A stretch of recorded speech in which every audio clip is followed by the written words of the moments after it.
Alright guys, just recently, a new tier list update has just been announced in the official Discord, and a lot of people are confused as to why the secret is placed lower than a mythic banner unit as seen on the screen right now. That being said, I'll showcase Dark Mage's own bound evolution, and it should prove as to why it is the new reigning best DPS in anime expeditions.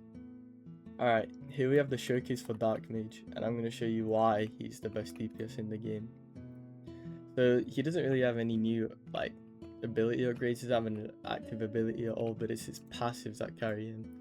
So first you're going to start off as like a stun, stagger type unit, support unit. But as soon as he switches to lightning mode, as you can see in his ability for his lightning orbs, it's going to summon a 100 HP lightning that will not disappear on the path, and enemies that are just on that lane will take 50% of his damage every 1 second. And when he gets to that mode, you're going to see his DPS spike. See 130k, 200k, 250k, and that's going to be basic 320, 380 foot yo, and that's basically going to be constant throughout the whole thing. If you just put him on non, he won't switch off of it. So throughout the whole time these enemies are just on his lane, he's going to be peaking, and his ability can carry you through any mode. I think you'd use him in any tournament as well, despite the element buffs. But yeah, that is why Dark Mage is the new best DPS within the game.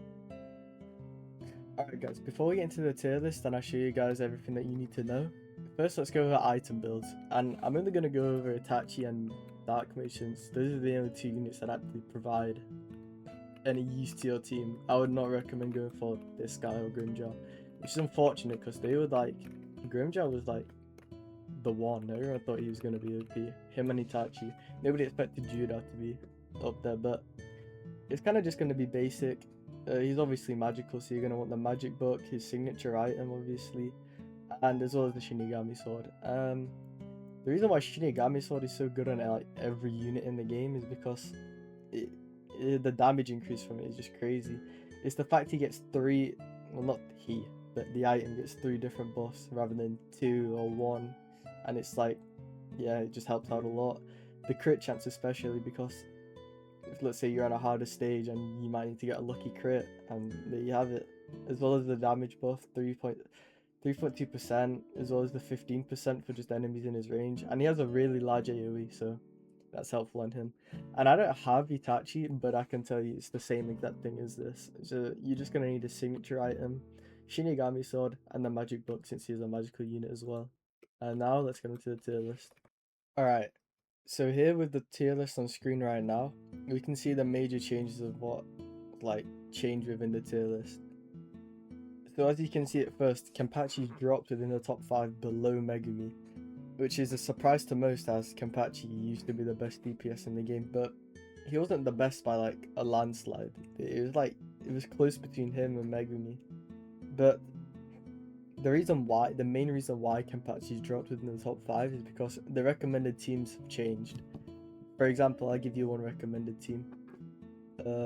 Megumi, Dark Mage, Itachi, the buffer, and then 2 farms. And that's just if you want. That would be a recommended team. I don't think it would be the best team. There'd be some stuff you could change, like maybe the buffer wouldn't like give that much of a buff to your team, so you could replace it with another DPS. But the main reason why that would be one of the most recommended teams right now is because they're all magic units, and Megumi's active ability, the shadow thing, it has a pullback and it buffs magic units within his range. So just having all magic units on his team will just passively make your team better, which is why he's had such a great upscale within this update, because the best units are magical, for example.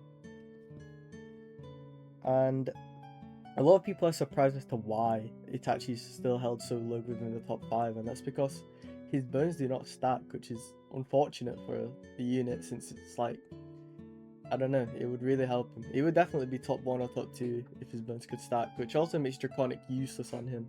So the only trait you could really go for on Itachi is Unbound, which is not good for people like me, or like you guys, for example, if you're unlucky. And so yeah, that's why Itachi is only top 4 within the DPS list, because it's just such a downside for him. And also the fact that he's a dark unit rather than a flame unit, because for example, within tournaments, if flame gets a 2x buff, who are you gonna use? Like, Nobody's gonna use Hollow. Nobody's gonna use Flame Emperor.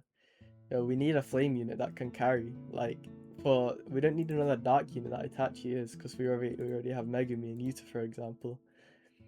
And so yeah, that's also just a downside for him, the fact that he's a Dark unit. Thank you guys for tuning in and watching the video. I hope you guys learned something from it, because I do try to explain stuff, you know. And everything I explain is accurate, so just take it as you will, with a grain of salt. But yeah.